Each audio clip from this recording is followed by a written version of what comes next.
I'm Randall. That's Danny. What's going on, Danny? What's up, buddy? Sorry, still Yes. dealing with this. I think we're live. I'm pretty sure we're Yeah, we are. live. Okay, we are now, I think. Yeah, we're good. Okay. Oh yeah, we've been live since the beginning. So Oh, good. everybody out there tuning in, we apologize for the few minutes delay. Like we've mentioned in the past couple live streams, things have changed with the way that Zoom integrates with Facebook, and it causes innumerable hiccups along the Yes, way. We'll just say that's it. minor little hiccups. But we made it, and hopefully you are here too. If you are here, let us know down in the comments so we can see who is watching live, because this is a very interesting one. And you may have noticed, if you are a keen observer, normally there's three of us here. Today there's only Ah. two of us here. I know you might have picked up on that had you been watching. Yeah. One of these things not Russell like the won't be other. joining us today for the live stream, but if you have any questions for him, feel free, ask them down in the comments. We'll get around to him when he can. So how are you doing this week, Danny?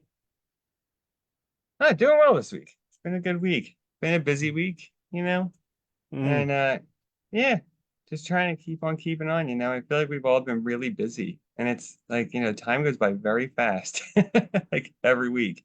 yeah. It's insane. Yeah, and it's hard because just constantly learning, constantly just yeah, it seems like you can't learn fast enough. That's been my debacle this week.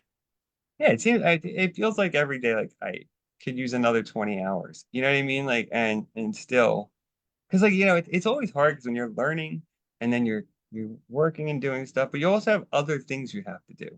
Like or you Hmm. want to do, right? You still have life. So Yeah. it's like trying to fit all this in, it's like there's just not enough. It's just very time consuming. Yeah. And it's like learning seems like it should be straightforward. Like it's just like, oh, I just need to get through this material. But it's Yeah. never like that because it's like you need to be exposed to the material. You need to do it yourself. You need to deal with frustration. You need to be overwhelmed. It's physically, mentally exhausting. Like all of Yeah. these different things. Yeah. It's been fun. Well, the worst part is too with learning is like, at least in my experience, 90% of the time, like, you learn the most and get the most out of it when you're really struggling, pushing yourself and overcoming obstacles. But that's also the times where it's like the hardest and like the hardest to see through to the benefits you're actually getting.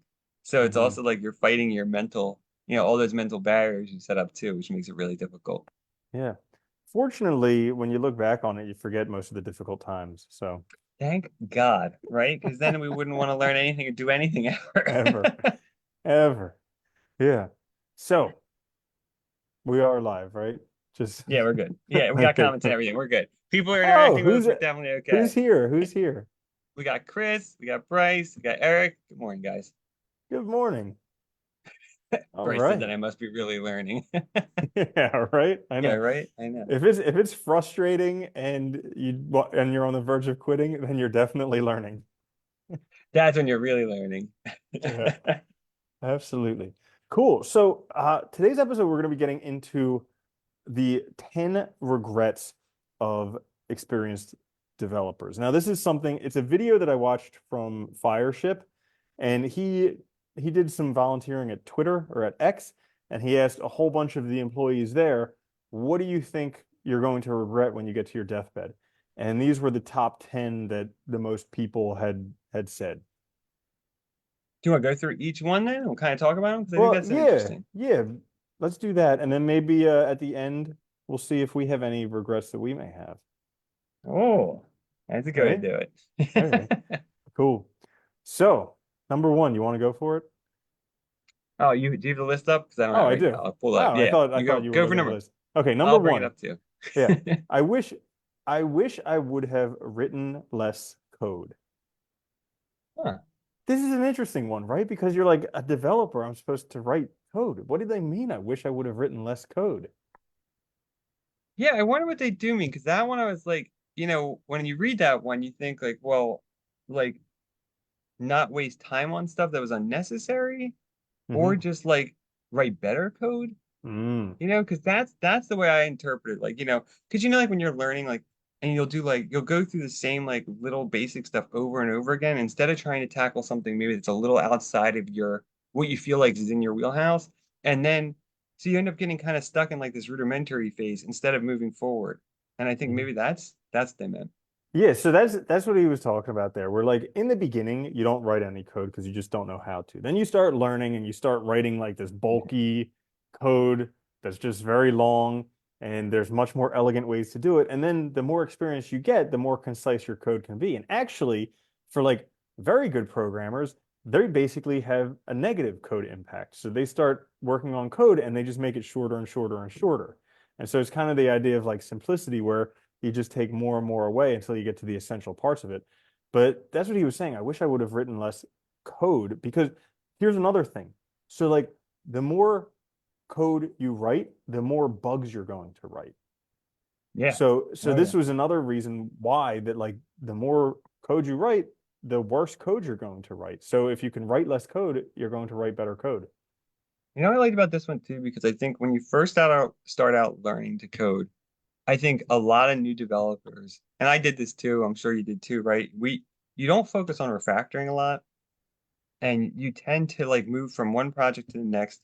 Not, I mean, we'll get to the other part again because I know they talk about that, but you tend not to go back and actually look at your old stuff and say, how can I make this better? And I think that's something Because like, once it's working, you're like, thank goodness, don't yeah, touch it. yeah, don't ever touch it, don't do anything with it. But I think this is one of the biggest problems. Like if we stayed with a project, went back to it, reworked it, and you learn how to do this in a more efficient way, not repeating yourself, not wasting time, finding those like more elegant, easier solutions. Because like it's amazing. Do you look at some people's code? It's like you can do that with a line, one line of code can do that. And I was doing, you were doing with like 20, 30, 300 lines, the same thing. And Mhm. I think that's an important part is going back and just looking at it and trying to figure it out. Yeah, I love all these one-liners. Like I'm learning a whole bunch of one-liners for hacking stuff. But like you've read the book Python One-Liners, and Yeah, that was it's cool great. just to see very concise things. It is. It also like opens your eyes to what you can actually do with it, I think. And like how solutions don't have to be these complicated things because like people have been working for a long time trying to figure out how to make it better. Especially when you're using languages like Python and stuff. There's a lot of very simple solutions, I think, a lot of times. Hmm. So the second one, you have the list in front of you? Yeah, I do now. I can do the second. Before we get into that, Okay. anybody who's watching, let us know down in the comments if you have any questions you'd like answered that we could get around to during the live stream, or maybe if there are things you might regret or you don't want to regret in dealing with coding or other things in life. We could address all of those. So that's what the Yeah, comments are for. everything.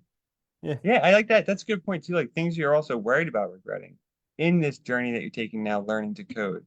Like dude, if you looked in the I future, got some big things I'm worried about. all right? Always. Yeah. Anyway, number two. Number two, I wish I would have started earlier.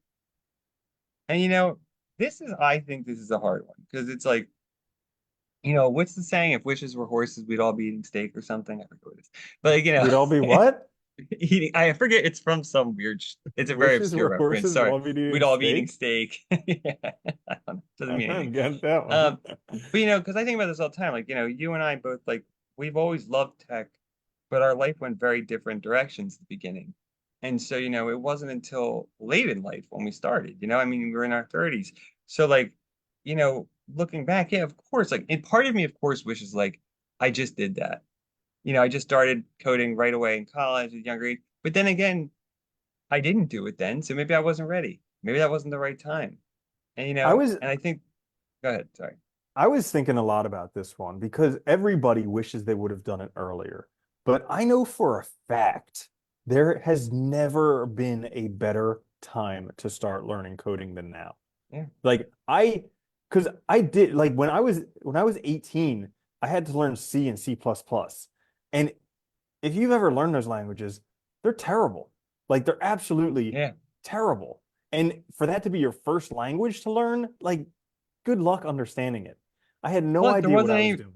Yeah. there was no resources back then either. There was so hard to access resources. You had to get these huge books that just had like, all kinds of like obscure, difficult things to go through, not written for like easy to understand. And I think, yeah, I noticed that as soon as we got back into coding now, like with everything that's out there now, all the tools, it's like it's so much fun. You can do so much more. Because I remember coding websites, dude, back in like the late 90s, and like you can do anything. Now you can do anything you can imagine you can do. Like it is a lot better now. And I also think too, like when I always hate that regretting stuff in the past because it's like, you didn't. So there was obviously reasons why you didn't. And like, yeah, I think I'm grateful that I started now instead of having never gotten into it because I think I'm a lot happier now I'm doing Yeah, because you just, I mean, it's easy to think that like, had I have started coding earlier, by now I would have been an experienced developer making a ton of money and all this stuff. But you don't know that's true. Like, you it. Yeah. could have hated your life. You could have done a whole bunch of stuff. Who knows? But also, there's a saying that they have with real estate that, the best time to buy a house is 10 years ago. The second best time is now. And it's the same thing for coding. Yeah, sure. The best time may have been 10 years ago. And I would argue it is absolutely not. Because even 10 years ago, like I remember, uh, I just I just got I just started using Hack the Box because I need to do some stuff on there for some of the learning that I'm doing. And I remember somewhere between 5 and 10 years ago, I tried to start using it and it was terrible. And it was so bad that I never even looked at it again until just today when I started using it again. And now it's so much better. But like the what has happened in 10 years is Yeah. insane. Like, remember the phone that you have right now, the original iPhone came out in 2008. That's Yeah. what, 16 years ago? Like Not even that long. the Yeah, not even 2 decades, dude. Yeah, it's yeah, the crazy. amount that has happened in the past 16 years is incredible. We actually have two comments that I want to address real quick. Sure. Chris was first. He said he doesn't want to regret utilizing AI to learn. Hmm. And that's an interesting because I will say, Chris, and just speaking for my personally, like I had this fear at the outset when I realized like what ChatGPT could do when it first came out, and I started using it to help me code. That was one of my fears, but then I realized, like, you know what? No, because it actually just made it faster. I was still looking, you still have to look stuff up. We look stuff up all the time. No one memorizes everything of a language, especially when you're first starting out. And I think it depends on how you use it, though. If you're just using it to do all the work for you and not trying on your own, then yeah, you'll probably regret it later because you're not learning. But if you're using it to explain things, to find out more elegant solutions, to find better ways, then I think, it's a positive and a benefit and it makes working faster. So I think that it's good in Yeah, that the respect. best developers are going to be the ones who know how to use the tools the most efficiently. Like right now, I'm studying for the OSCP. In that exam, you're not allowed to use ChatGPT, which doesn't make sense because No. somehow you're Yeah. still allowed to use Google, which shows up answers with Stack Overflow that just don't make sense. So like you can use garbage, but you can't use something that could actually help you find the answers. And so it doesn't make sense to me, but it's one of those things where like people are scared about it and whatever. But I just see it as another search engine because it's wrong a lot of the Yeah. time. It's Well, sometimes it'll lead that's you down the rabbit hole in the wrong direction. You need to be good at it. that's the thing people don't realize too is that, using it like its information is not always up to date unless you're using the newest version of it. And it doesn't always give you the best solutions either. So you do need to understand code to use it really effectively. But as somebody learning, it can really help you with those problems that are you're not going to find answers online, or you're going to find really terrible ones on Stack Overflow and stuff. Or the documentation might not be clear because a lot of documentation is not easy sometimes if you don't really understand it already, you Mhm. know? And then we got Bryce also said, because this made me laugh because it reminded me of you. He said in college he started off in computer science. Pascal was the first language. And then he went into engineering and ended up learning Fortran in 77. Nice. That's So, what and that's funny. Yeah. Yeah, my first job was programming Fortran because I was working with a professor from MIT who he learned Fortran when he was in university and he refused to learn anything else. And so all of his programs were in Fortran. I had to learn it. Yeah, it's crazy. The languages were crazy back then. Like, yes, you could do stuff. Yes, it was closer to bare metal. Like, it was Yeah. one layer above assembly or whatever. But it was not easy to read, not easy to write, not easy to debug. There was nothing easy Well, and, about it. and really easy to break. And Yeah. it's fun.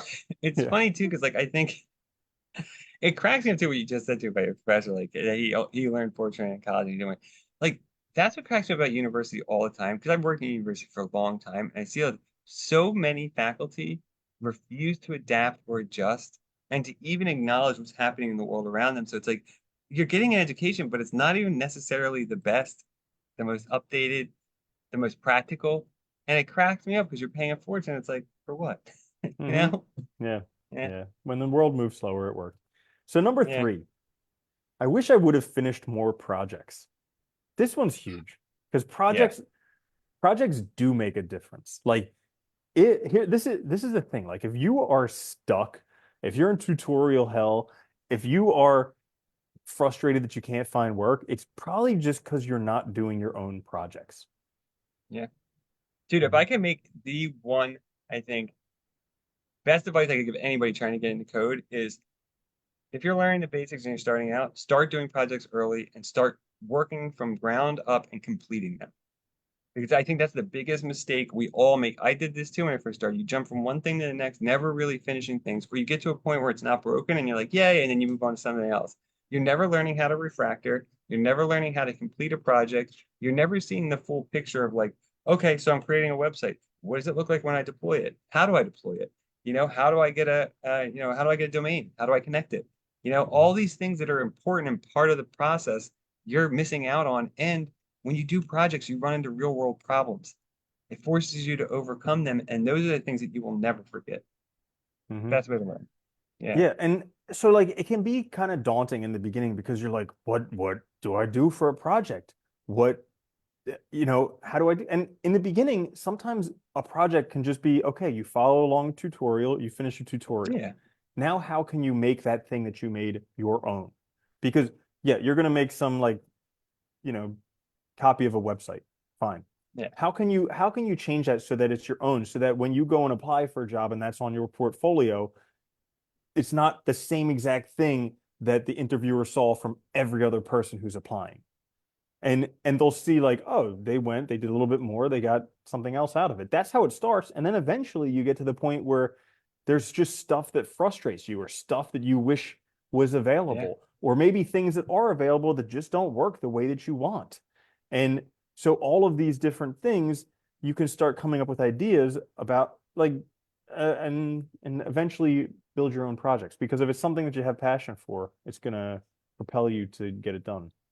Yeah. And it's hard at first because it does take a while to get these things completed, but you get faster and faster as time moves. That's the important thing. Like I remember Mhm. like, and I think your point's good too. If you're doing tutorials and stuff, do change them. Do something different after you complete it. Make it unique. That way, even if that's what you have on your resume, at least you can say to the person, well, I noticed this with it and I improved it this way. Here's how I did it. Here's why. That gives you at least something to talk about that's unique and your own. It's really good. That's a really good one. Mhm. Let's see, what's the next one? Number four. Oh, okay. I wish I would have completed a computer science degree. Nah, I don't agree. Yeah, I would actually encourage everyone who has not gone to university, do not go to university. It's the Yeah. biggest waste of your money you will ever do in your entire life.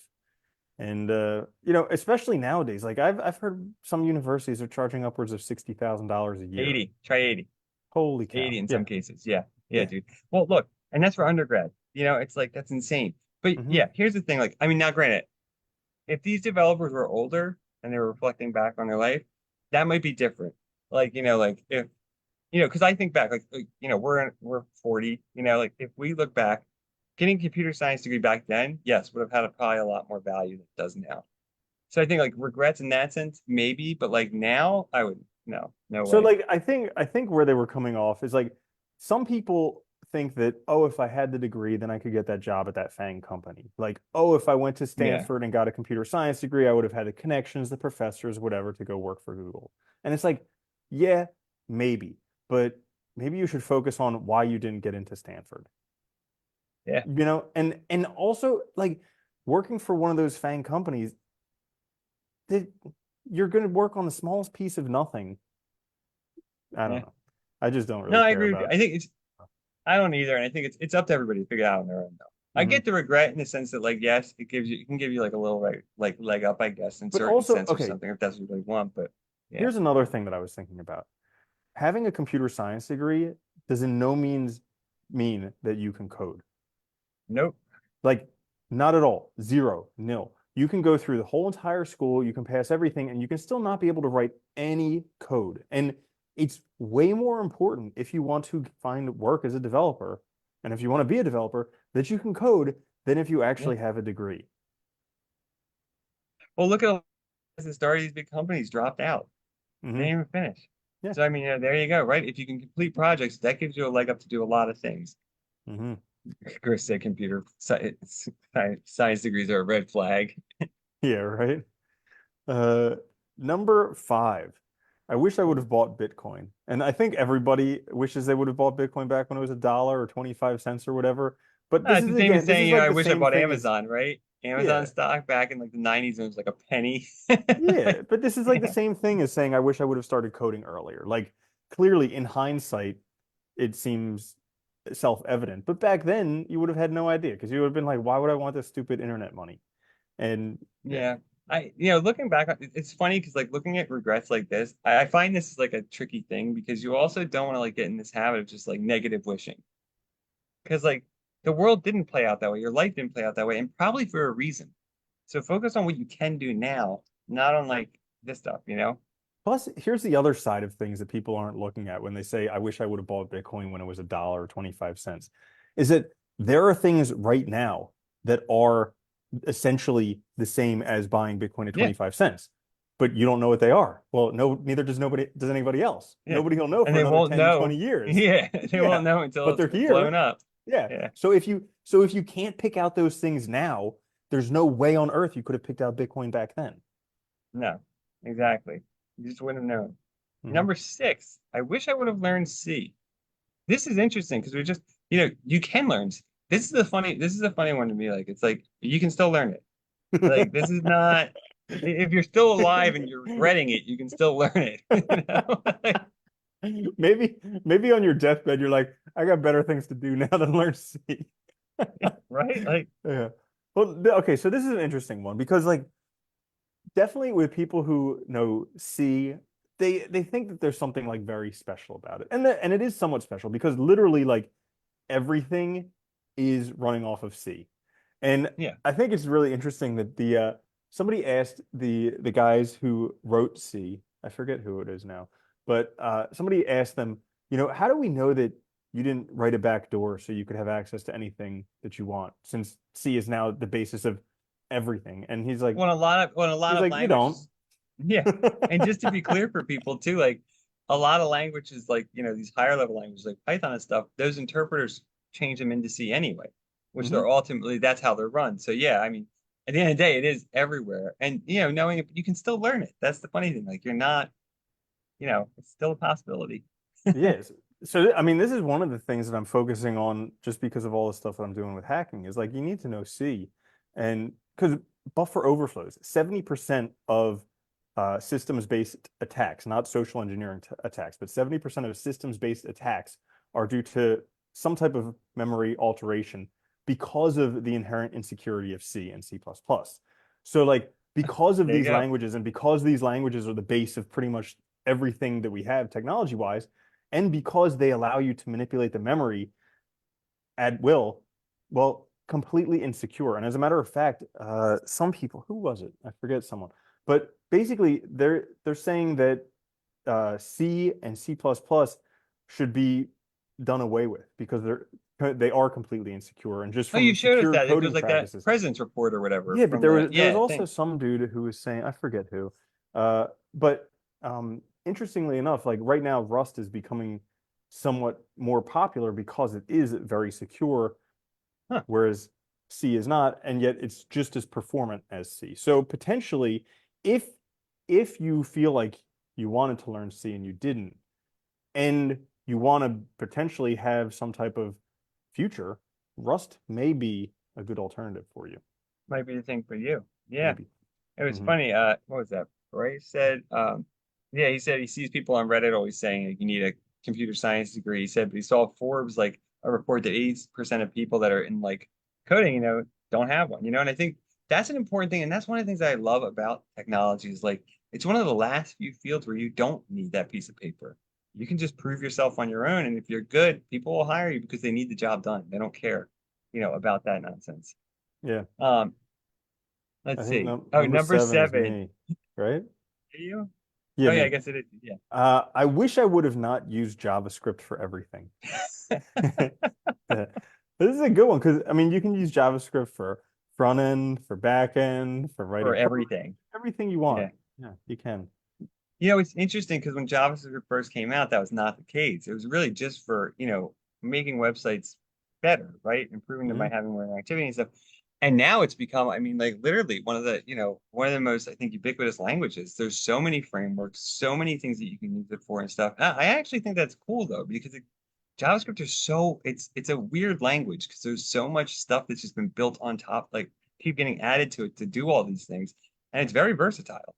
Hmm. So, you know, Yeah, I mean, if I could go back and do it over again, I would have just and I had the fortitude to just stick with one language. Again, this is a big if, but I would have huge just if, right? I would have chosen JavaScript and just done straight JavaScript. Like that's it, period. Because Yeah. it does give you the ability to pretty much do everything. It's used everywhere on the internet. So if you know JavaScript, you're set. I would say the one thing if I was looking back, like I would have done is differently. I'm not, I mean, I learned Python and Django, which I'm happy I did, and because that helped in other ways too. But I think I would have like not focused on a lot of the other stuff, like because I think in the boot camp, like we just got thrown so many Mhm. things, and that was unnecessary. Yep. Stripping it down to like a core set of things that I really want to focus on would have been much better. You just learn way better, and you get better at it much faster that way. And you Yeah, can pick it's up anything else if you know one. You know, it's not like impossible hmm or any other.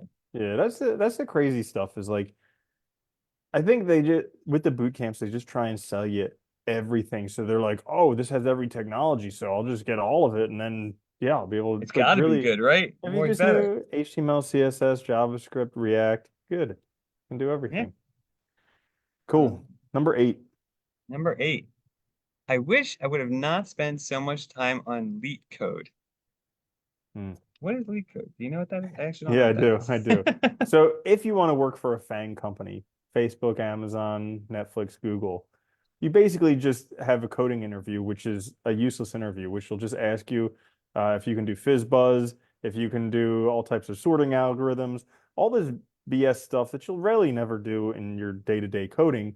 But just because they need a way to weed out everybody and only find the best of the best programmers. So if you want experience in that, you go to LeetCode and you spend a lot of time working on this stuff. And I mean, I took a whole Udemy course on JavaScript algorithms and it was very good because I learned a lot of stuff, but it was all these like it was like puzzles. And it's great because you learn how to solve the puzzle. And if I ever have a Ah. coding interview where I have this puzzle, I'll know how to solve it.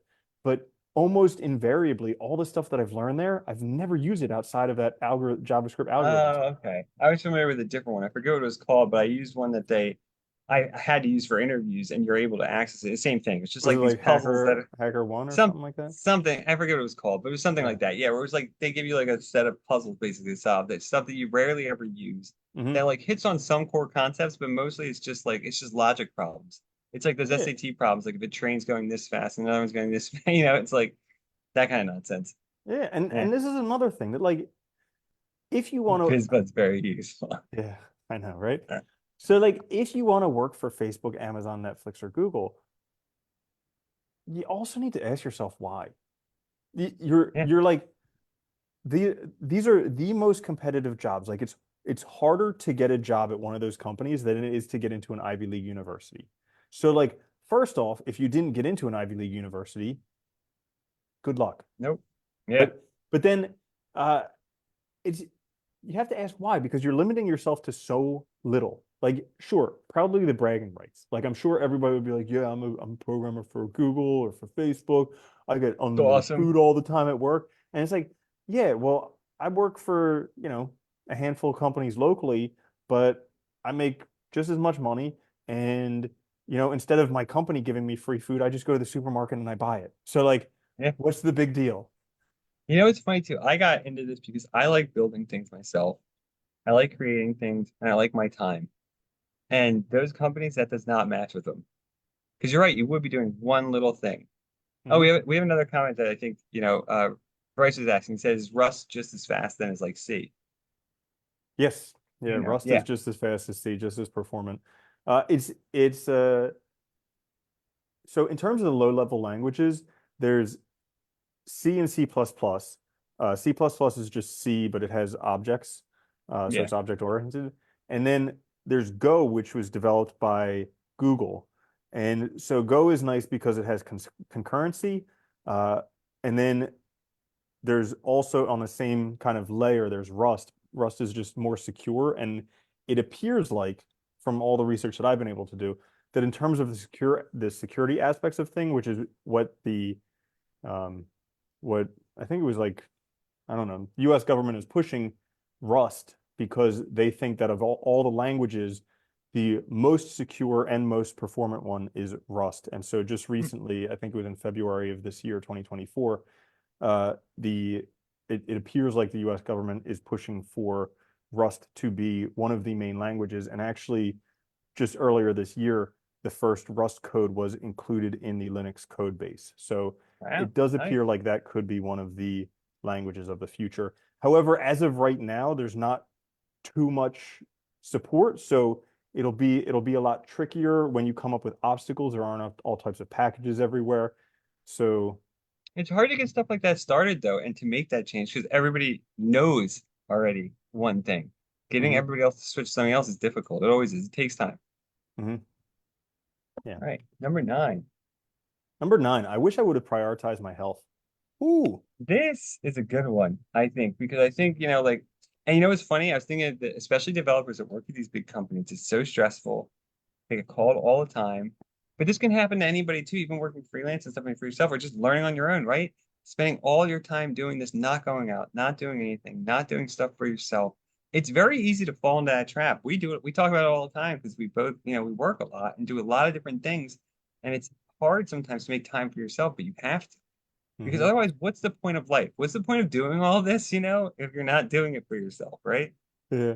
So I laugh because my first job out of school, I got a job as a Fortran programmer doing satellite programming for a four-letter government agency that shoots satellites into space. I'm not going to name names here, Oh, that's but a hard one to figure out. yeah, but it was funny because I was working in a basement with a whole bunch of really fat guys who hated their lives, and I was working down there and I was miserable going to the job every day, just absolutely miserable. And after a while, I just quit. And they're like, why would you quit? You'll have this job forever. And I was like, I do not want this job forever. Uh, Yeah. Partially because of the health, partly because I didn't want to do that. But also like I wish I would have prioritized my health. So like learning to take care of your health is important. And I know that like Danny and I both focus on stuff like going outside regularly. I Yeah. I was I was so busy for the past couple months, I didn't realize I wasn't spending that much time outside because I was like Yeah. trying so hard to study the stuff that I need to do so I can take an exam in a couple months that I went outside like for a long time and just laid down on the grass the other day, and it was the most refreshing thing Yeah. ever. Yeah. You have to remind yourself to do it though, because it's easy. It's we have a tendency to validate ourselves based on what we get done and to see our value tied very much to like what we accomplish, but not our health and not our happiness and not any of those things that are arguably way more important.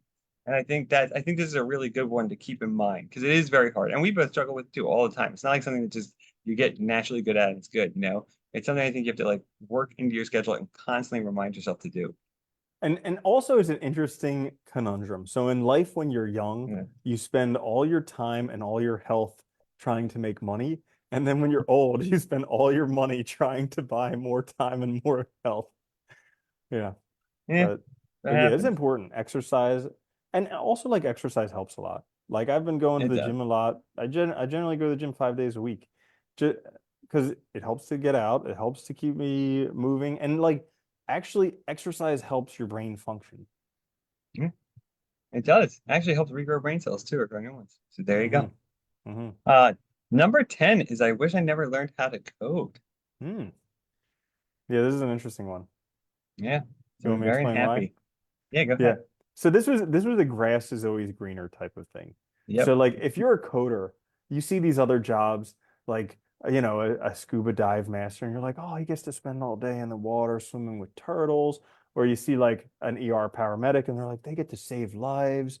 And you see all these different things and you just imagine that the grass is greener. I can speak from experience. I used to work in the emergency room. I'm also a master scuba diver and I've been diving a whole bunch. And there's all jobs have their good and their bad that comes with it. Like Yeah. if you're a coder, yeah, sure, other stuff looks great, but everybody else who has those other jobs, guess what? They want to be a coder. And But so yeah. what's funny too? I bet you those guys at NASA, they'll probably think this when they get older, like I wish I never learned how to cook because they're unhappy all the time. But Hmm. like we came into this later knowing it's something we love and want to do. And I think that's the difference. It's also just like making that change when you need to do something you actually want to do so that you're happy doing what you're doing. instead of just grinding and being stuck doing something you hate and miserable just because it's already there. Yeah, that's a good point because I think some people who get into coding when later in life, like myself particularly, did it because of the freedom that it gives you. Yeah. The time freedom, the money freedom, the location freedom, all of that stuff. All of a sudden you can work anywhere. Because Yeah. back when I was working in that basement, the internet wasn't really around. So like it was very location dependent. And back when I was working as a veterinarian, very location dependent. But then like now with the internet, with coding, you can do it anywhere in the world. And so it makes it to where all of a sudden you have this freedom that everybody else craves, like the Yeah. freedom of the dive master. Like if you've seen what basically dive masters Yeah. nowadays, they just have to take Discover scuba divers out, which is basically beginner scuba divers who don't know what they're doing. They take two of them, one in each hand, and they just take them in a little circle underwater and then take them back up. They take pictures of them while they're down there. It doesn't look fun. No. It's fun when you're on your own doing it, not when you're working, right? Like, and that's the Yeah. problem with everything. Uh-huh. Oh my gosh. Oh wow. Yeah. So we're already out of time. We're actually getting kind of Yeah, late we're here. over, So but it was fun. Any other that was regrets that you think you'll have? no, I mean I'm actually pretty happy doing this, I think. It's a Hmm. lot of work. And I think, the big one I think for me too is focusing on health too. And like my happiness and not letting myself get in that cycle of we're just working 14 hours a day because I don't want to do that. Hmm. And that's a hard one. But Yeah. So that, like Danny was saying, that is all the time that we have today. We do have to get ready for our web dev incubator. Oh, did somebody say web Ooh, dev incubator? As a matter of fact, I did. But anyways, for any of you guys out there who are maybe stuck, who want to be a paid web developer, but just can't seem to get there on your own, Danny, myself, Russell, all of us changed careers and got work as web developers during the time of the biggest tech layoffs in history. So we know yeah. it's possible, and we also know how to cut through all the BS. I mean, Danny's been a college professor for a couple decades already. 15 years, yeah. Yeah, Actually more than yeah. that, Uh, I mean, I've gone to school a whole bunch of stuff. yeah. Russell's done a whole bunch of stuff. So like we know what we're talking about. We're not just some tech person. Like we've been to boot camps, and boot camps basically just hire people who have been through the boot camp to teach you Oh God, yeah, they material do. you could learn on your own for free. So we don't do that in our web dev incubator. Actually, what we do is we get you to find work for yourself as soon as possible. And then we help you through that work until you feel good enough on your own to where you could do it on your own. So if that is something that you're interested in, you can reach out to any of us on Facebook. You could also go to codenoobs.io/mentoring. Or Excellent. there is a post on Facebook that has something to do with you click yes, and you can schedule a call with all of us. So There you go. that's all for this live stream this week. Thank you all for joining us. If you didn't get to see this live and you want a question answered, just post a question down below. We will answer it for you, and we'll see you all bright and early next Saturday. Later, Danny. Hey, buddy.